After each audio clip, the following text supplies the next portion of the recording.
True confessions time, you guys. There are some YouTube channels that I watch. No, there are some channels that I am subscribed to merely because I fall asleep. They help me fall asleep to them. Do you have those channels? I would never tell those people that, or those channels, or if they're run by a group or whatever. There's like a science channel. I'm trying to remember. Maybe it's like PBS Science, Space, something, where they're just talking about like physics and space, and it's quite nice to fall asleep to. So you can do that by if a channel has playlists. So you could click on, the tab that says playlist, and then you scroll through and you're like, do I want to fall asleep to something about black holes? Do I want to fall asleep to something about, gravity, quantum physics, so you could choose a playlist. Like, it's different than, for anyone who doesn't know, any channel that you come across, you can click on their homepage, you can click on their videos page, and then you can go to live or shorts. And then there is often a tab that is, wow, that airplane is like really low. Don't know if you can hear that. Sometimes we get airplanes that come really scarily low over here. It's like scary sometimes. Anyways, what was I saying? Oh, yes. So there's also a tab. Many channels have a tab that's called playlists, and that means they have categorized some of their videos that go together on a similar topic into what's called a playlist, so that you can go to the playlist tab, tap that, and then just tap any playlist and hit like play all, and it'll just go from one video to the next, to the next, to the next. So that makes it easy to fall asleep to certain channels, because you don't have to just play a video and then when that one's done be like, YouTube's just going to play whatever it thinks should come next for you. But if you're listening to a playlist, it'll just go through the whole playlist. So there's one YouTube channel that I had subscribed to her channel. She just talks all about books. And I had subscribed to her channel because, as you guys know, I'm interested in books. I like hearing book recommendations. I like hearing book reviews. So that's what her channel was all about. So I had subscribed to it. But I found that just her particular style, I like her as a person, vibes wise, and as the kids say, I don't know, kids, it's probably not kids that say that anymore. So I like her vibes wise, but as far as subject matter or how the videos go, it doesn't hold my interest super well. But since I like her as a person, and the way that she talks is very calm and thorough and detailed, she's talking about books and, book theory and all these things that I'm like, okay, I know that I like her as a person, but her videos don't hold my interest enough to sit and watch one. But I can happily go to one of her playlists and hit play. And it's very calming and soothing. And then sure enough, I can fall asleep and her videos are just playing in the background. And I would never tell anyone this, because it's like, hey, I love falling asleep to your channel. It's like, thanks, glad I could hold your interest. So all that to say, I'm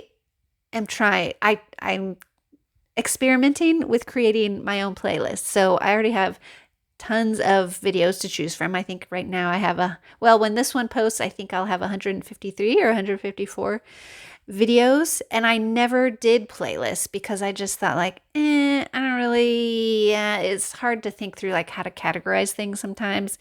Plus sometimes multiple videos will have maybe more than one thing in them. So I was like, I don't really want to do that. I don't know. I didn't bother with it, but I have been on YouTube for quite some time now. At some point I'll do a video about my YouTube anniversary. It's been years and years, but with the whole hey, you got to get 4,000 hours in 365 days by the time February 1st rolls around, plus your 1,000 subscribers, or, basically it's going to be extra hard, if not near impossible, to get the amount of watch hours you need. So I've been watching different people talk about these things and their different strategies, even though I'm like, I don't really feel like burning myself out. I still will just do a video whenever I feel like it.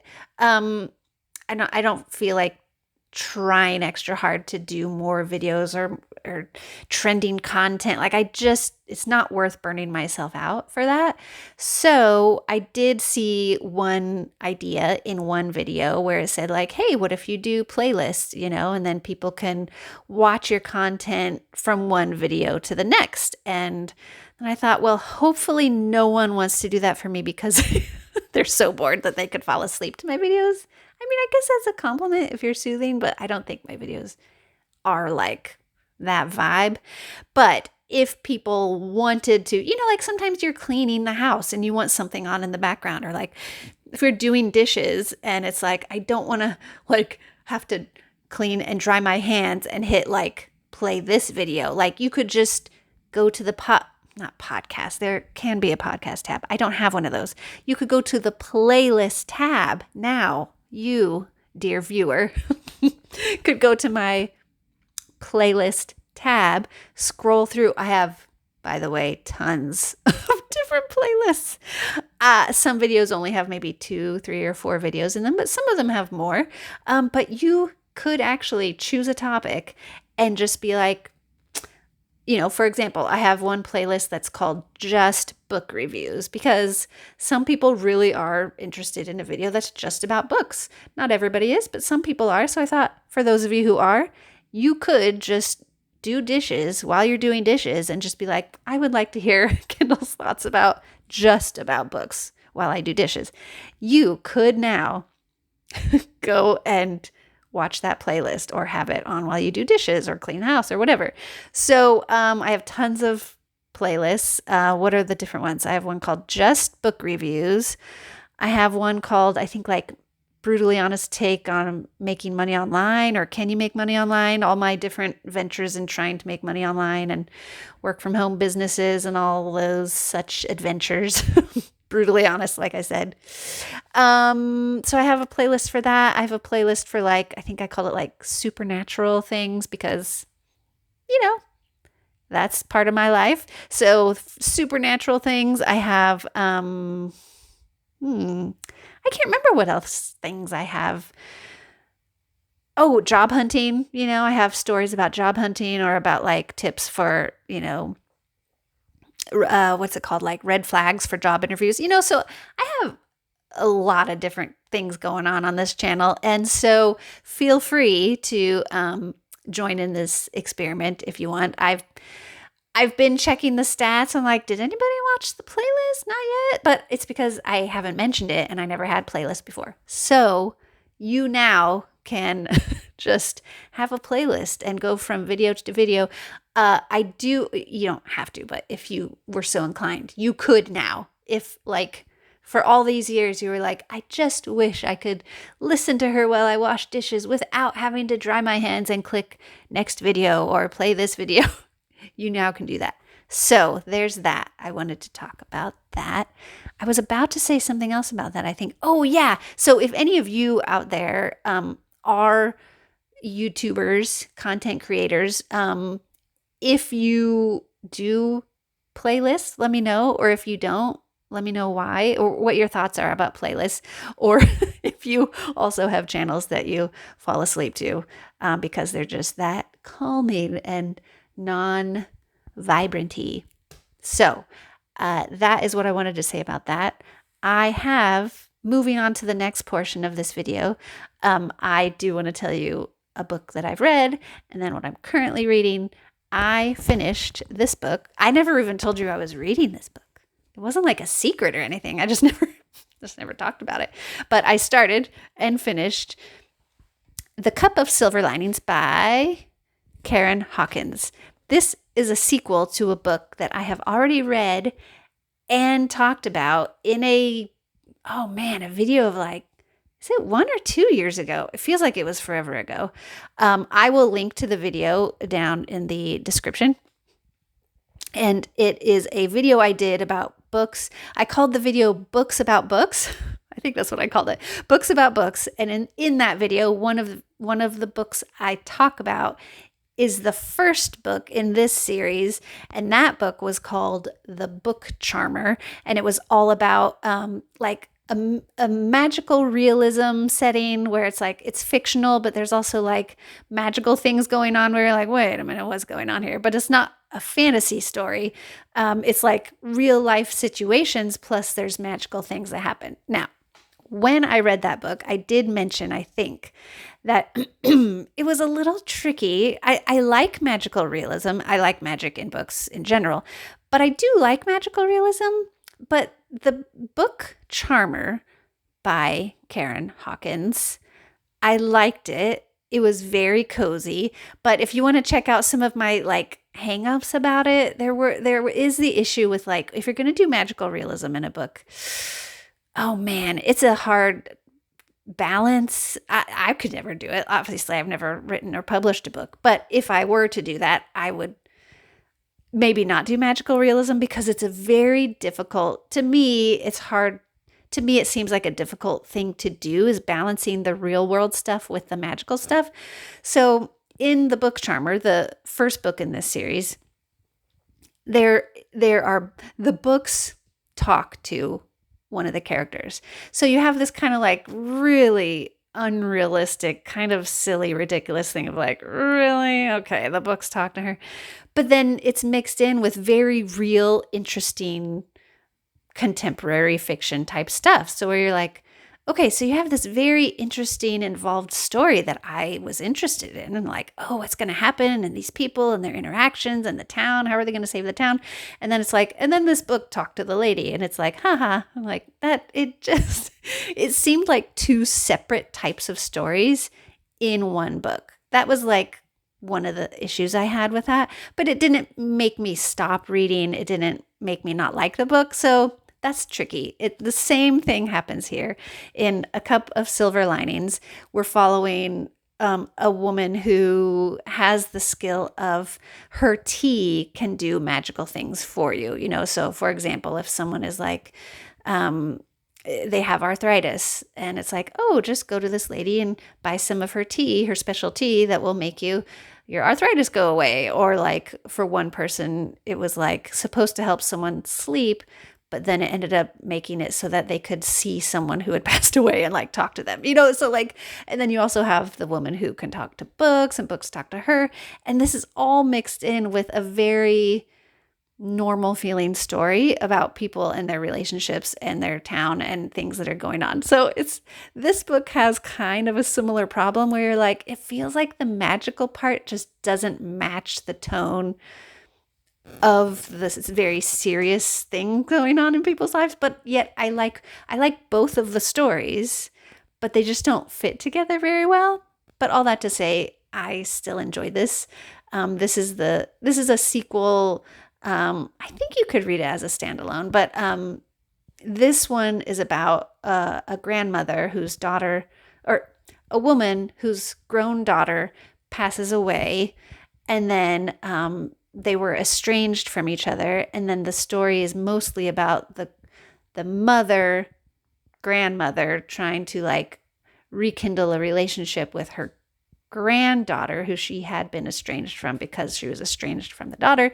So you have these like grandmother-granddaughter relationships, different personalities, someone thinking they can just come in and tell someone what to do out of love, and why is this not working? Why are you angry with me? You know, like a teenage granddaughter, and like, so all those types of relationships, plus the woman who has the tea shop, her teas are not working well. It's like, why are my teas malfunctioning and causing really weird things to happen to people?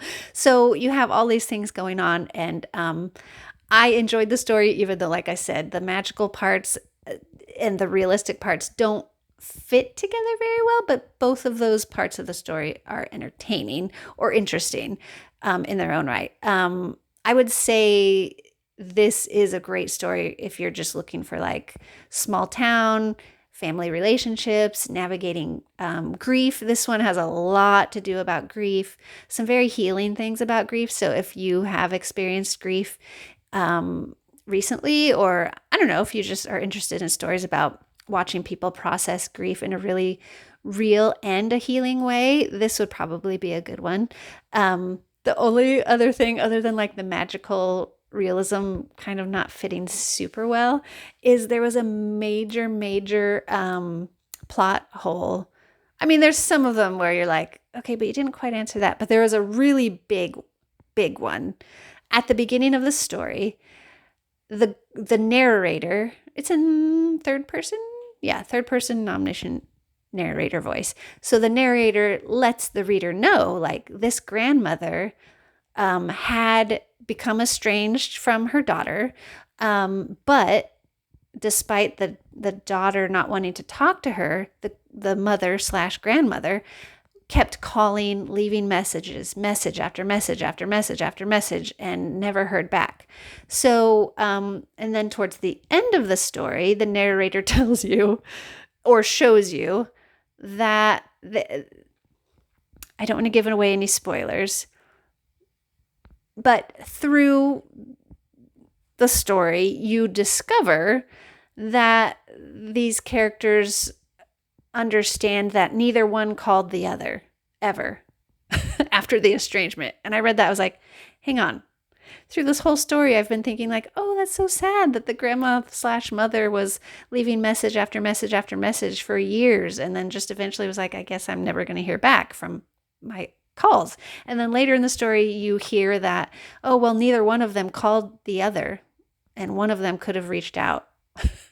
Like, but the grandma did the call. I don't. And so I was very distracted from the plot of the story because I was so hung up on that. I'm like, hang on, but you told us that the grandma did call, the grandma / mom did call and leave message after message. So that, I got hung up on that for a while of like, oh, come on, like that doesn't make sense. Plus there's side characters that have the same name as some of the main characters. So that was a little confusing in there sometimes. I'm like, so, and like maybe a typo or whatever.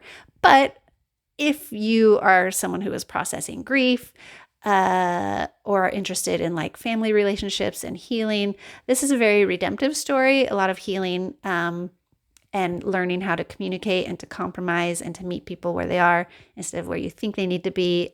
So it's very, very good for all those things. So that is A Cup of Silver Linings by Karen Hawkins. Okay.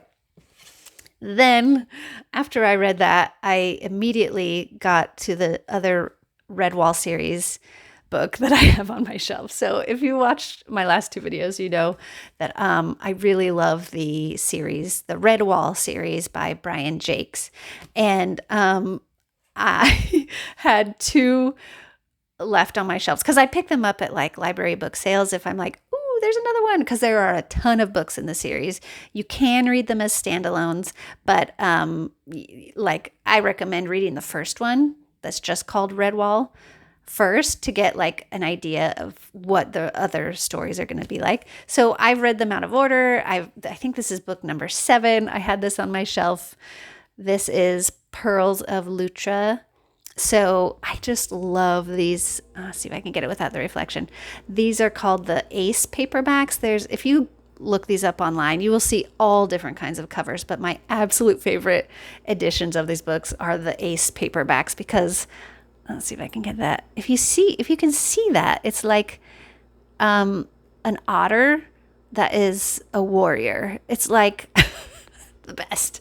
So if you haven't seen my other videos where I talk about this series, this is basically like if you know about the hobbits in the Lord of the Rings series, so how they're like cozy and they enjoy being at home, they're homebodies and they have good food and good drink and cozy lives, but then evil starts coming into their world or into their neighbor's world, and they have to become warriors, and then they, do brave heroic deeds and fight evil.